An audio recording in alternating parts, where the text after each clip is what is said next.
وعنا وناكسن دمان أصحابتي قيمها يقايها لي وحن وحير كورن دونا مانتا نبدا سيدين ودوكسون نهي نبدو وآساسكا يتيرك كوباد نولش بن آدم كأودن سيدو كلا نبدو ومقع وناكسن وشي أي دادك أودن داني بوجرتو داسي دراديد وحن شعلايستي إنان وحيرين كحسوسيو waxyaabaha lagu garto inay nabadu tahay muhiim iyo laga maarmaan dhammaan nimcooyinkani waxay dhacaan kaliya marka ay nabadu jirto inay cid waliba dhammaan noolaha oo dhami si nabada ku seexdaan si nabadan ay ku soo kacaan kaliya waxa la helaa marka ay nabadu jirto sidoo kale waxa khayraadka dalka si siman loo wadaagaa ama la qaybsadaa marka ay nabadu jirto sidoo kale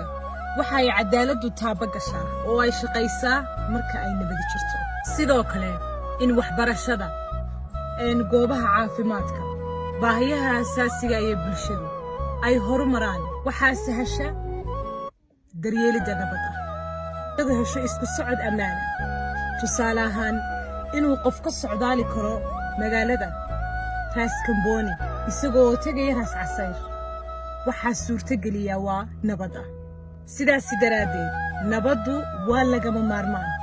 waxa u baahan dhammaan bulshada oo dhan Soomaalidu waxay leedahay mahmaahyo badan oo ay nabadda kaga hadasho kuwaasina waxa kamid ah nabadda adiga u baahan ee iyadu kuma baahna sidoo kale marka ay ka hadlayso inaanay dadka dariska ahi culuubin baa waxay tiraahdaa nin habeenkii codkaaga yaqaana maalintiina raadkaaga yaqaana للما علو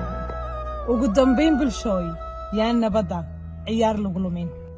انتاسي وحن كسو حريا رأي غاير ان كدي بني نبضة وايو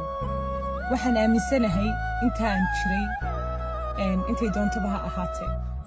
اني مسكح دايدو ديسانتو هرمر انان كفكرو انتا بوحا اي سورة جلسي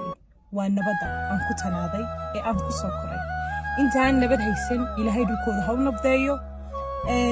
intii kale ay xun ku fidix taalana ilaahay bogooda burcad hayso mariyo waan idin salaamaya dhamaantiinba